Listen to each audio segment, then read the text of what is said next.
खबर मध्य प्रदेश के बैतूल जिले के शाहपुर से है, जहां बरबतपुर रेलवे पुल के पास धंसा रेलवे ट्रैक। हिमसागर एक्सप्रेस के लोको पायलट ने दी जानकारी। नई दिल्ली चेन्नई रेल मार्ग पर बैतूल के बरबतपुर रेलवे स्टेशन के पास रेलवे ट्रैक धंसने की बड़ी घटना हुई है, जिसके चलते कई रेलगाड़ियों को रोककर ट्रैक पर सुधार कार्य करना पड़ा। यह वही स्थान है जहां साल 2013 में रेलवे ट्रैक के नीचे का भराव ही माचना नदी में बह गया था।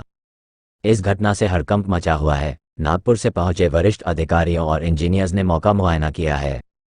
अधिकारी यहां कैंप किए हुए हैं। रेलवे से जुड़े सूत्रों के मुताबिक बैतूल से इटारसी की ओर जाने वाले रेलवे ट्रैक के खंभा नंबर 802/29 के पास अब ट्रैक के धंसने की घटना हुई है।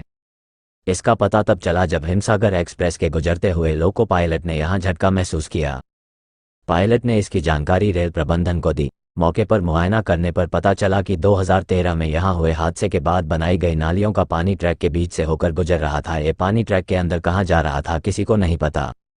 रात में हुई तेज बारिश के चलते भारी तादाद में ये पानी ट्रैक अप और डाउन ट्रैक के बीच से ही बहा, जिसके कारण ट्रैक के पास की गिट्टी पत्थर बह गए। ये पता चलते ही रेलवे के एडीएन ने मौके का मुआयना किया। घटना की जानकारी मिलने के बाद रेलवे ने यहां युद्धस्तर पर काम शुरू करवाया। जेसीबी मशीनें ट्रैक पर उतारी गई। इस दौरान मलबा लाकर यहां डलवाया गया व 3 बार रेल प्रबंधन को यहां ब्लॉक भी लेना पड़ा। इस दौरान कोई ट्रेन यहां से गुजारी नहीं गई। सैकड़ों मजदूर और रेलवे कर्मचारी यहां दिन भर काम करते रहे। अभी भी कार्य जारी है। 10 साल पहले साल 2013 में यहां भारी बारिश के बाद रेलवे ट्रैक के नीचे की पूरी मिट्टी बह गई थी। ट्रैक हवा में झूल गया था। तब तत्कालीन डीआरएम ब्रजेश दीक्षित खुद मौके पर पहुंचे थे। यहां सुधार कार्य पर कई लाखों रुपये खर्च किए गए थे। हादसे के समय माचना नदी ने अपना रास्ता बदल लिया था, जिससे नदी का पानी पुल के ऊपर से ट्रैक से गुजरा था। इसके बाद रेल प्रबंधन ने यहां बड़ी बड़ी नालियां व पिचिंग बॉल बनवाकर पानी का रुख नदी की तरफ मोड़ने का प्रयास किया था।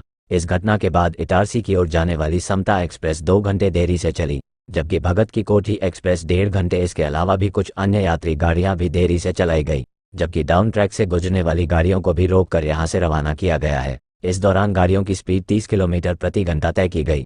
अभी भी यहां काशन ऑर्डर जारी है। इस मामले में रेलवे का अधिकृत बयान लेने के लिए हमने मध्य रेल नागपुर के पीआरओ से संपर्क किया, लेकिन उन्होंने इससे अनभिज्ञता जताते हुए जानकारी लेने की बात की। बाद में उन्होंने कॉल रिसीव नहीं किया।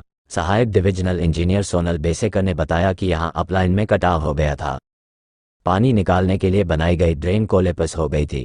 इस वजह से यहां अप और डाउन लाइन के बीच कटाव आ गया था। दोनों ट्रैक के बीच ये समस्या हुई थी। ट्रैक में धंसा हुआ था, लेकिन ये कम था। अभी भी यह ठीक नहीं हुआ है, इसलिए यहां काशन ऑर्डर लगाकर ट्रेन गुजारी जा रही है। इसमें अभी 2-3 दिन और लगेंगे। ट्रैक में धंसाव की जानकारी मिलने के बाद गाड़ियां रोकी गई थी। करीब 10 साल पहले जब इसी रेलवे ट्रैक के नीचे की मिट्टी भारी बारिश के कारण बह गई थी और ट्रैक हवा में झूल गया था, उस दौरान दोनों ही ट्रैक के बीच से पानी निकासी के लिए एक नाली बना दी गई थी, जो अधिक वर्षा होने के कारण ओवरफ्लो होकर बह रही थी, जिसके कारण आसपास के ट्रैक के नीचे बाजू की मिट्टी व भराव बह गया और यह स्थिति निर्मित हुई। शाहपुर से पापाजी न्यूज़ के लिए संजय कुमार गुप्ता की रिपोर्ट। मेरा नाम कृष्णा सिंह यूले है। वैसे यहाँ क्या घटना घट गई है?